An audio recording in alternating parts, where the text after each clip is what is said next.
ምሳሌ አባቷ ጋር ተገናኘች። ብሩክ ልጁን ሲያገኝ ራሱን መቆጣጠር አቅቶት በንብርክኮ ወደቀ። ምሳሌ አባቷን በቅፏ ውስጥ አስገብታ እንቅ አርጋ አቀፈችው። በስስት ማቅፋ ስስመው ነበረ። የስንት ጊዜ ናፍቆት አባቴ የት ነው እያለች በጥያቄ ስትሰቃይ የነበረችው ምሳሌ አባቷን ስታገኘው በስስት አቅፋ ሳመችው። ብሩክም ልጁን እያነባ እቅፍ አደረጋት። ጠረኗን አሸተተ። በጣምም ደስ አለው።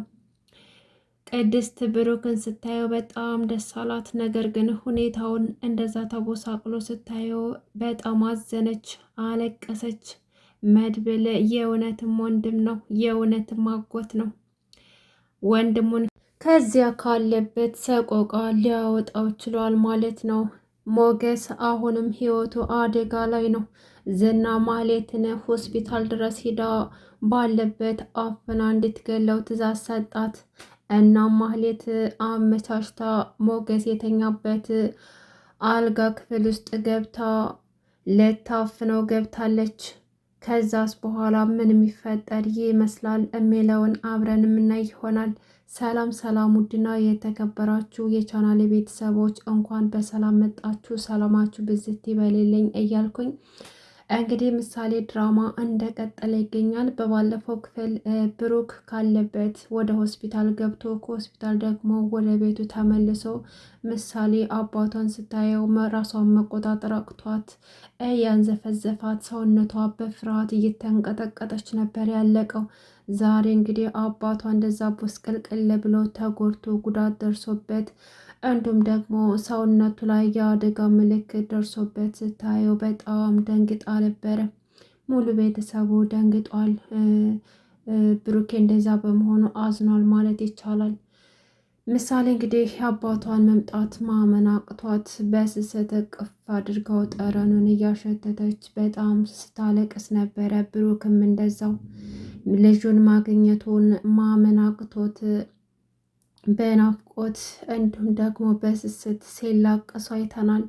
ግን ምሳሌና ብሩኬ በመገናኘታቸው ማን ነው በጣም ደስ ያለው? እኔ በበኩሌ በጣም ደስ ብሎኛል። ምክንያቱም ብሩኬ አንድ አባት ለልጁ ከሚከፍለው ዋጋ በላይ ከፍሏል። ለልጁ ሲል ብዙ ተሰቃይቷል። ለልጁ ሲል ብዙ ፈተናዎች አይቷል።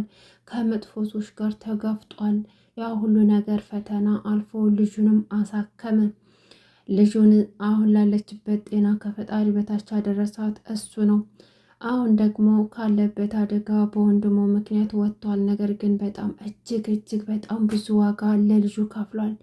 ይሄ ደግሞ ይሄ ሁሉ ፈተና ካለፈ በኋላ አባትና ልጅ በመገናኘታቸው እንዲሁም ደግሞ የብሩኬ ስቃይ አብቅቶ ወደ ቤቱ በመመለሱ በጣም ደስ ብሎናል። እኔ በበኩሌ በጣም ነው ደስ ያለኝ። ምክንያቱም ከዚህ በኋላ ደግሞ ብሩኬ ደስተኛ ህይወት ይገባዋል።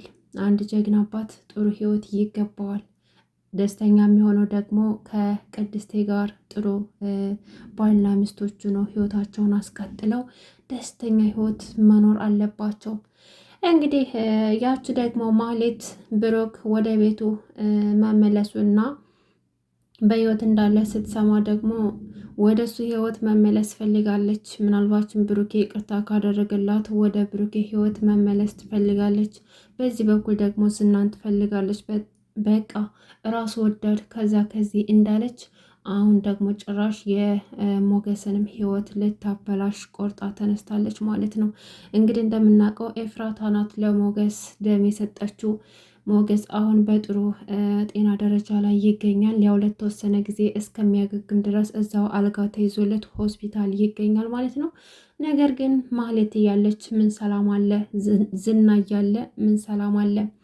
ኤፍራታ ከመድብል ገንዘብ ተቀብላ 25,000 ብር ተቀብላ ደም መስጠቷ ለእነሱ ጥሩ ቢሆንም ነገር ግን አሁንም ሞገስን ወጥመድ ውስጥ ከቶታል። ምክንያቱም ኤፍራታ ስታወራ የት ሆስፒታል እንደተኛ ሞገስ ማህሌት ስላወቀች ቀጥ ብላ ነበር ሄዳ ለዝና የነገረችው።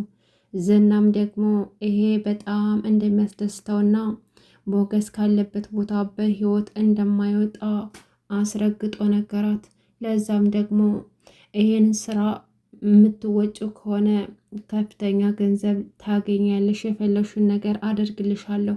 አሁን ሂጂና ሆስፒታል ድረስ ያለበትን ሁኔታ ማን አብሮት በዙሪያው እንዳለ ማጣራቱ ይኖርብሻል ብሎ ነገራት። እንግዲህ ማህሌት ብትፈራም ግን ለገንዘብ ስትል ብዙ ነገር ታደርጋለች እና እሺ ብላ ፈቃደኛ ሆነች። ዝና እንግዲህ ለካሌብ ደውሎ ነገረው ሞገስ በህይወት እንዳለና እዛው ያለበት ሆስፒታል ድረስ ሄደው ሊጨርሱት መጨረስ እንዳለባቸው ሲነግረው ካሌብም እና ታዲያ እኔን እኮ ማማከር አይጠበቅብህም በራስህ መጨረስ ትችላለህ ሲል አይ አሁን ነገሩ ከባድ ስለሆነ ተጨማሪ ኃይል ያስፈልገኛል ብሎ ነገረው። እናም ለሞገስ የፈለገውን ያክል ኃይል ወስዶ ጉዳዩን ማስጨረስ እንዳለበት ካሌብ ትዕዛዝ ሰጠው። እንደተባለውም ሞገስም ሆስፒታል ሉላ ጋር ነበር ያለው። ሉላን ወደ ቤት ላካት። ምክንያቱም ኤፍራታ ናት ደሙን የሰጠችኝ። ኤፍራታ አወቀች ማለት ደግሞ ማህሌትን ታውቃለች። ማህሌት ካወቀች ደግሞ ዝና ጆሮ ይደርሳል ማለት ነው። ስለዚህ በማንኛውም አጋጣሚ ዝና ሊመጣ ይችላል። እሱ ከመጣ ደግሞ አንቺን እዚህ ካገኘሽ ጥሩ አይፈጠርም። ስለዚህ እኔ ምንም አልሆንም፣ አንቺ አሁን ወደ ቤት መሄድ አለብሽ ብሎ ለምኖ ወደ ቤቷ እንድትሄድ ያደርጋታል። ሉላ ግን ለሞገስ በጣም ፈርታለች፣ አስባለች፣ ልታስብም ይገባታል። ምክንያቱም ሞገስ አሁን ያለበት ሁኔታ ጥሩ አይደለም። አንደኛ ህመም ላይ ነው ያለው፣ ብዙ ደም ፈሶታል፣ ሰርጀሪ ተሰርቷል። አሁን ደግሞ ዝና ደግሞ በሰላም ሊተው አይችልም እና ያ ነገር አሳስቧታል። ብቻ ወደፊት ብዙ ህልም አልሟል ከሉላ ጋር ወደፊት ገንዘባቸውን አስለቅቀው ጥሩ ህይወት መኖር እንደሚፈልጉ ሲነግራት ነበረ። መቼ ነው ግን የፍላጎታቸው ተሳክቶላቸው ሉላና ሞገስ በሰላም በፍቅር የሚኖሩበትን ቀን ሁላችንም ናፍቀናል። እናም እንግዲህ ያው ዝና ሞገስ እዛ እንዳለ ስላወቀ ማህሌት ልኳታል። ማህሌትም ደግሞ ተጨማሪ ሰው ተጨማሪ ኃይል እንደምትፈልግ ነገረችው። ዝናም እንግዲህ ተጨማሪ ሰው ከፈለሽ ያው ክፍያውን ይካፈልሻል ማለት ነው ሲላት፣ አይ በቃ እኔ ጨርሰዋለሁ አለችው። ዝናም እንግዲህ ይሄን ነገር ሁሉ ካደረግሽ ሁሉን ነገር አንቺ ነሽ የምትወጩ፣ ሪስኩንም ራስሽ ነሽ የምትወጩ ብሎ ነገራት። እሺ ብላ ያለምንም አቅማማት ተስማማች። ሞገስ አሁን ህይወቱ አደጋ ላይ ነው። ማህሌት ሆስፒታል ገብታ እየተጠባበቀች ትገኛለች እድሉን ካገኘች ሞገስን አፍና ለመጨረስ። እናም የተኛበት ድረስ ገብታ ልታፍነው ውሳኔዋን ወስና ጨርሳለች። ማለት ከዚህ በኋላ የእውነት ልትገለው ነው ወይስ ደግሞ ዶክተሮች ይደርሳሉ ወይም ደግሞ ሌላም ጠያቂ ሰው ሊደርስባት ይችላል። ግን አሁን ላይ የታየው ማለት ልታፍነው እንደገባች ነው። ቤት ውስጥ ደግሞ ምሳሌ አባቷን ስላገኘች በጣም ደስ ስላላት ለአባቷ ሽሮ ሰርታ ስታበላው አይተናል። እንዲሁም ደግሞ ዳጣም ደግሞ ብሩክ ስለመጣ በጣም ደስ ቢላትም ሞገስ ደግሞ እዛ ጉዳት ደርሶበት ሆስፒታል በመሆኑ በጣም አዝናለች።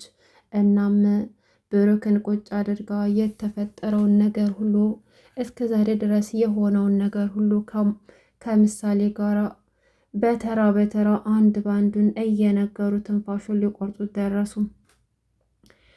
እንግዲህ አንድ ባንድ ያው ብሩክ ማውራት ባይችልም የሚያወሩትን አንድ ባንድ ሁሉም ነገር ይሰማል፣ ግን አይመልስላቸውም። ብቻ ፊቱ ላይ ፈገግታ ነበረ። በጣም ጉዳት ስለደረሰበት ምንም ነገር ማውራት አይችልም። ቅድስትም እንግዲህ ብሩክን እየተንከባከበችው ትገኛለች። አጥሚቱንም አንዳንድ ምግቦችንም እየሰራች እየተንከባከበችው ከአለበት ጉዳት ከቁስሉ እንዳገግም እያደረገችው ትገኛለች። እና በባለፈው አብሯት እንዳለ ገፍትረው ስትነሳ በዛ ተቀይሞ ትቷት የሄደ መስሏት እንዳዘነችም እና እስካሁን ድረስ ባሳለፉት ነገር ተስፋ እንደቆረጠችና ይመለስም እንዳልመሰላት ሁሉ ቁጭ አድርጋ ነገረችው ለብሩኬ። ብሩኬም ቅድስትን እቅፍ አደረጋት። እናም እሱ ስለመጣ ደስ እንዳላትና አሁን ላይ በጣም ደስተኛ እንደሆነችና ብቻ ለምሳሌ የከፈለው ዋጋ በጣም ብዙ እንደሆነና ህይወቱን አደጋ ላይ ጥሎ ይህ ሁሉ ነገር ማድረግ እንደሌለበት ፈጣሪ ባያግዛቸውና በመድብል እገዛ ባይሆን ኖሮ እኮ ምናልባችም የሶስታችንም ህይወት አደጋ ላይ ነበረ። አሁን ላንኖር እንችላለን። አንተም ምሳሌም ምናልባችም እኔም በህይወት ላንኖር እንችል ነበር። ስለዚህ እንደዚህ አይነቶችን ሪስኮች መውሰድ የለብን ብላ ለብሩኬ ነገረችው። ብሩኬም እንግዲህ በስስት እያያት ቅድስቴን እቅፍ አደረጋት። አሁን በጣም አስፈሪው እና አሳሳቢው የሆነው የሞገስ ህይወት ነው። ሞገስ እንግዲህ በጅቦች ተከቧል። ያ ማለት ዝናና ማህሌት ከበውታል ማለት ነው። እንዲሁም ደግሞ የካሌብ ሰዎች ከዛ ሆስፒታል በህይወት ይወጣል ወይስ አይወጣም የሚለውን ነገር አብረን የምናይ ይሆናል። እንግዲህ ውድ ቤተሰቦች ለዛሬ ያስኩላችሁ ምሳሌ ድራማ ክፍል 104 ይሄን ይመስል ነበር። አብራችሁ ስለቆያችሁ ከልብ አመሰግናለሁ። ሰብስክራይብ ማድረጋችሁን አትረሱ። መልካም ጊዜ